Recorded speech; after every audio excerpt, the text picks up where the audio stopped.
Assalamualaikum warahmatullahi wabarakatuh. Perkenalkan, saya M. Khalid, SMA Negeri 1 Belitang 3, calon guru penggerak angkatan 11 Kabupaten Oku Timur.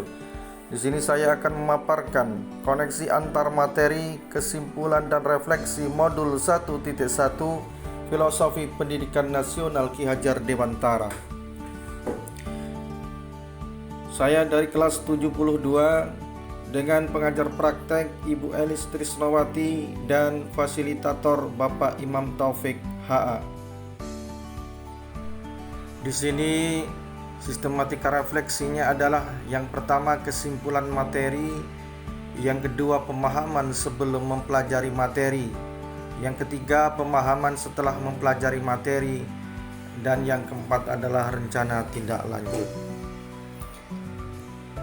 Pemikiran Ki Hajar Dewantara yang pertama adalah pendidikan dan pengajaran, yang kedua tujuan pendidikan dan pendidikan yang menuntun, yang ketiga kodrat alam dan kodrat zaman, yang keempat adalah budi pekerti.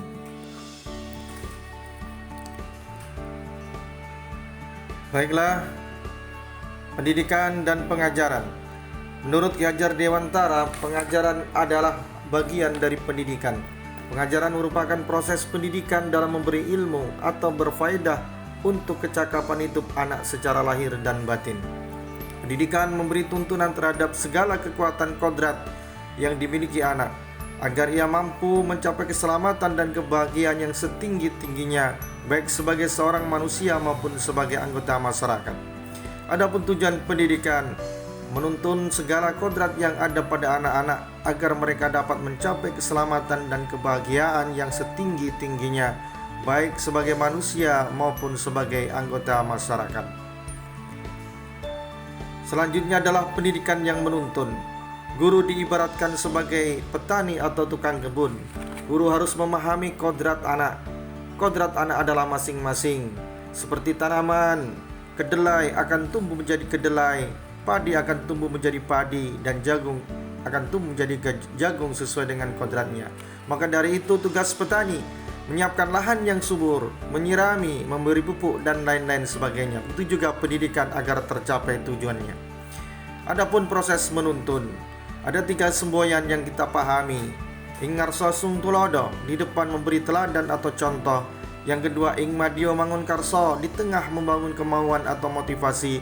Dan yang ketiga, tutwuri handayani, di belakang memberikan dorongan ataupun semangat.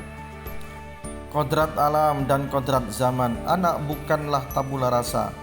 Anak bukanlah kertas kosong yang siap ditulis apa saja, namun seorang anak sudah membawa kodratnya, ibaratnya kertas. Di kertas itu seorang anak sudah ada tulisan atau coretan yang samar-samar. Tugas pendidikan adalah untuk menebalkannya sehingga menjadi jelas dan bermakna.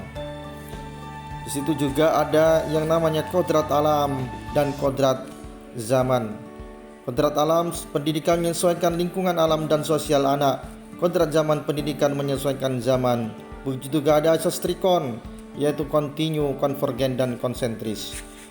Pendidikan yang menghamba pada anak adalah pendidikan yang dalam prosesnya yaitu menuntun, yang pada akhirnya menghasilkan pendidikan yang berpihak pada siswa. Selanjutnya adalah budi pekerti. Budi pekerti adalah bersatunya atau perpaduan yang harmonis antara gerak, pikiran, perasaan, dan kehendak sehingga menimbulkan tenaga atau semangat. Dalam hal ini budi pekerti bisa dijelaskan sebagai cipta rasa karsa pekerti atau tenaga yang nantinya akan adanya keseimbangan dan keselarasan hidup. Pemahaman sebelum mempelajari materi yang saya lakukan adalah mengejar ketuntasan materi, menyamakan standar penilaian atau KKM, fokus pada hasil bukan proses, kurang memperhatikan kemampuan awal dan latar belakang siswa. Materi cenderung fokus dari buku paket yang tersedia dan pembelajaran berpusat pada guru. Pemahaman setelah mempelajari materi. Yang pertama, saya bukan mengejar materi tetapi lebih fokus kepada kebutuhan siswa. Yang kedua, bukan mengajarkan tetapi menuntun anak dalam pembelajaran. Yang ketiga, proses lebih penting daripada hasil. Yang keempat, sumber belajar itu tidak hanya dari buku tetapi dari berbagai sumber sesuai asas konvergen. Yang kelima, pembelajaran yang berpihak kepada murid. Selanjutnya, rencana tidak lanjut.